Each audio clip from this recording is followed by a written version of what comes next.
Of course, people ask me all the time. They say to me, what is the secret to success?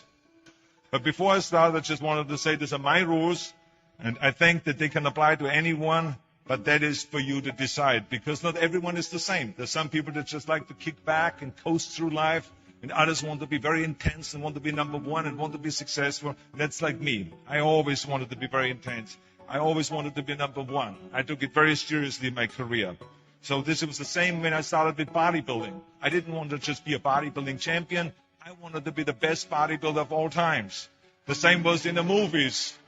I didn't want to just be a movie star. I wanted to be a great movie star that's the highest paid movie star and have above the title billing.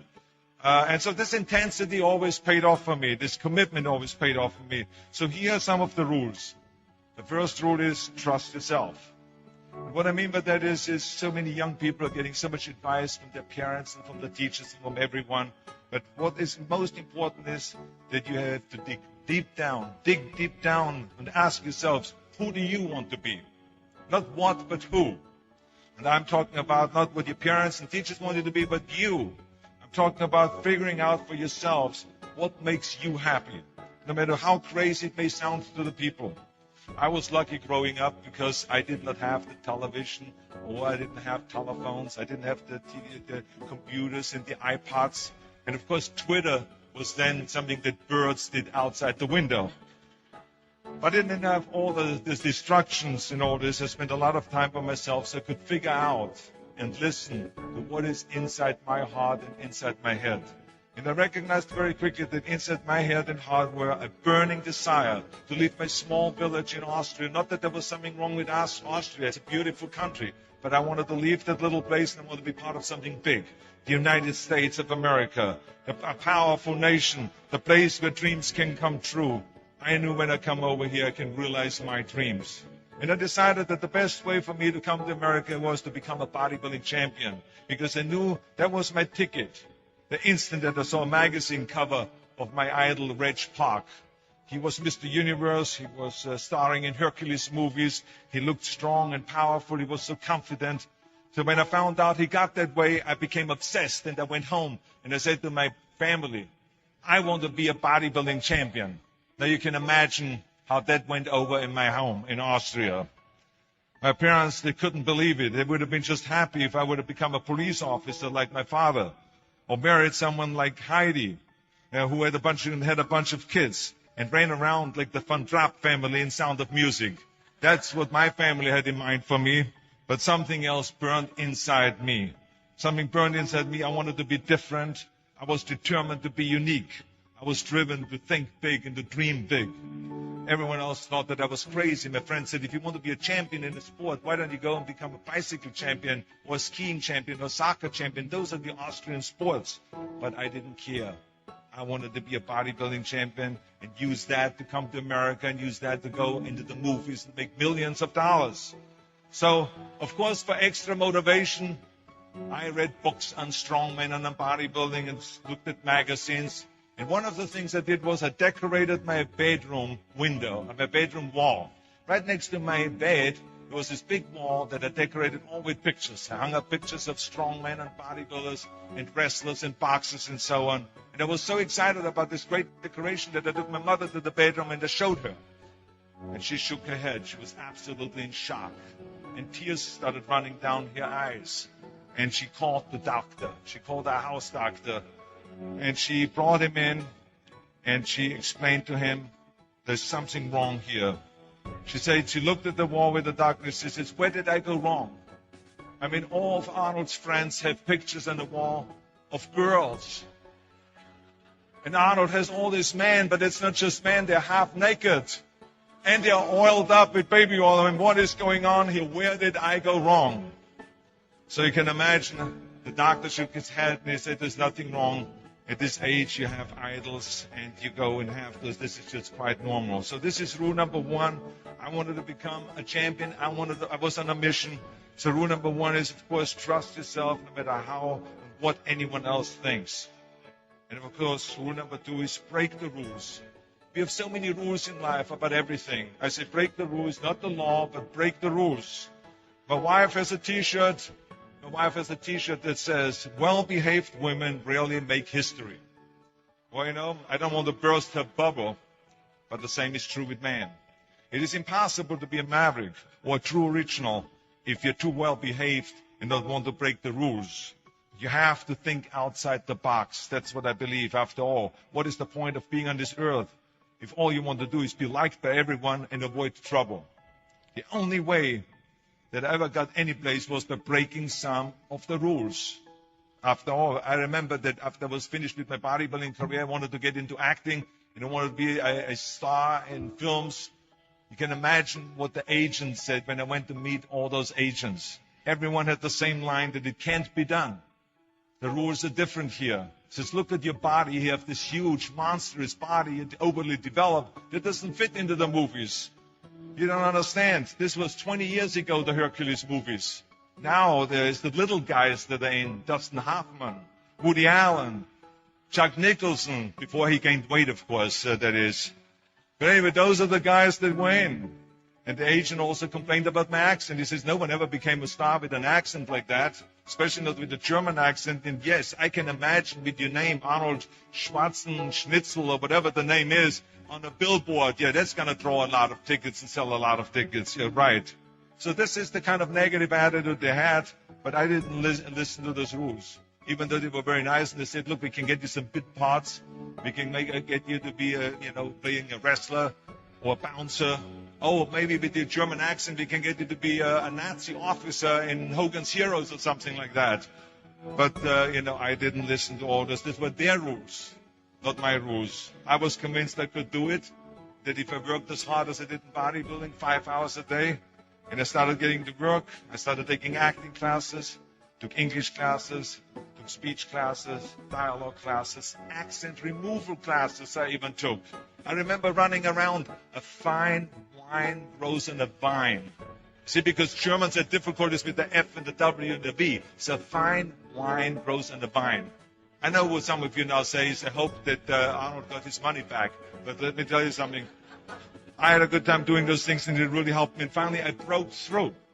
And I started getting the first parts in TV, Streets of San Francisco. Lucille Ball hired me. I made Pumping Iron, Stay Hungry. And then I got the big break in Conan the Barbarian. And there the director said, if we wouldn't have Schwarzenegger, we would have to build one. Now think about that. And then when I did Terminator, I'll be back. Became one of the most famous lines in a movie history, all because of my crazy accent. Now think about it. The things that the agent said will be totally a detriment and will be impossible for me to get a job, all of a sudden became an asset for me. All of those things, my accent, my body, and everything. So it just shows you never listen that you can't do something. And you have to work your way up, of course, run for something else first. I mean, it was the same when I ran for governor. The same lines that you have to work your way up, it can't be done. And then, of course, I ran for governor, and the rest, of course, is history. They said you have to start with a small job as mayor, and then as assemblyman, and then as lieutenant governor, and then as governor. And they said, that's the way it works in a political career. I said, I'm not interested in a political career. I want to be a public servant. I want to fix California's problems and bring people together and bring the parties together. So, like I said, I decided to run. I didn't pay attention to the rules, and I made it, and the rest is history. Which, of course, brings me to rule number 3. Don't be afraid to fail. Anything I've ever attempted, I was always willing to fail. In the movie business, I remember that you pick scripts. Many times you think this is a winning script, but then, of course, you find out later on when you do the movie that it didn't work, and the movie goes in the toilet. Now, we have seen my movies. I mean, Red Sonja, Hercules in New York, Last Action Heroes. Those movies went in the toilet. But that's okay, because at the same time, I made movies like Terminator and Conan and True Lies and Predator and Twins that went through the roof. So you can't always win, but don't be afraid of making decisions. You can't be paralyzed by fear or failure, or you will never push yourself. You keep pushing because you believe in yourself and in your vision. And you know that it's the right thing to do, and success will come. So don't be afraid to fail.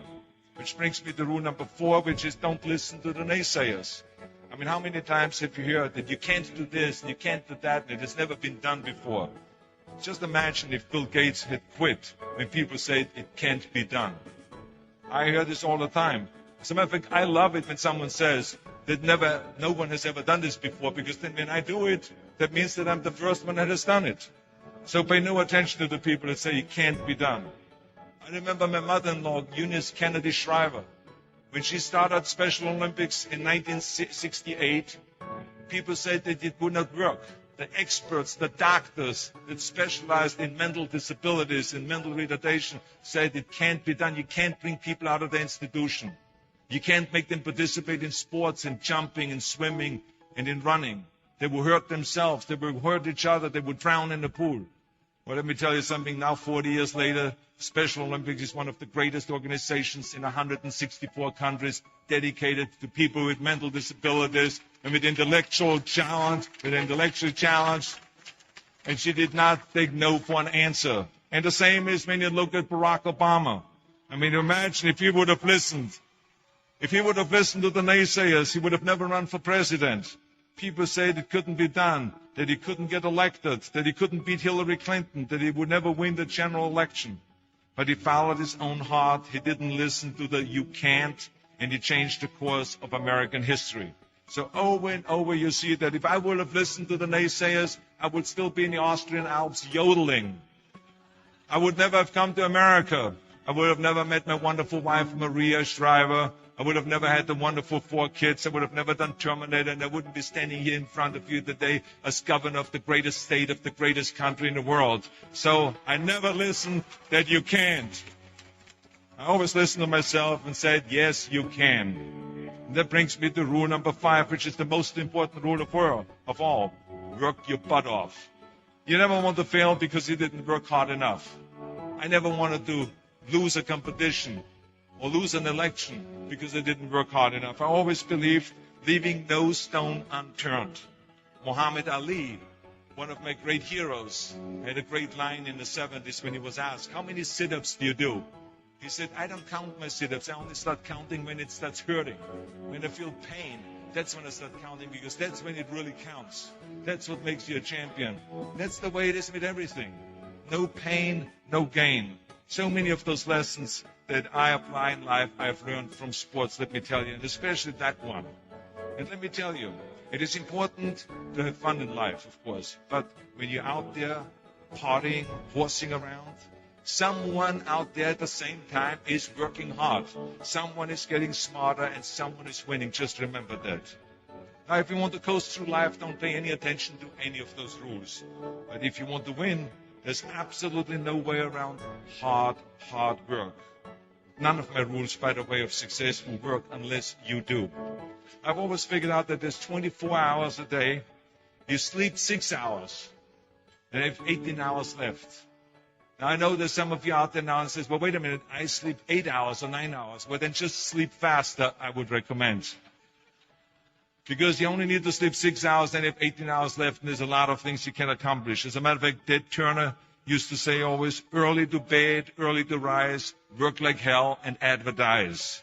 And of course, all you know, you know already those things, because otherwise you wouldn't be sitting here today. Just remember, you can't climb the ladder of success with your hands in a pocket. And that takes me to rule number 6, which is a very important rule. It's about giving back. Whatever path that you take in your lives, you must always find time to give something back. Something back to your community, give something back to your state or to your country. And my father-in-law, Sergeant Shriver, who is a great American, truly great American, who started the Peace Corps, the Job Corps, legal aid to the poor. He said at Yale University to the students at a commencement speech, tear down that mirror. Tear down that mirror that makes you always look at yourself. And you will be able to look beyond that mirror. And you will see the millions of people that need your help. And let me tell you something, reaching out and helping people will bring you more satisfaction than anything else you've ever done. As a matter of fact, the day after having worked for Special Olympics and having started after-school programs, have promoted fitness, and now with my job as governor, I can tell you, playing a game of chess with an 8-year-old kid in an inner-city school is far more exciting for me than walking down another red carpet of a movie premiere. So let me tell you, as you prepare to go off into the world, remember those 6 rules. Trust yourself, break some rules, don't be afraid to fail, ignore the naysayers, work like hell, and give something back.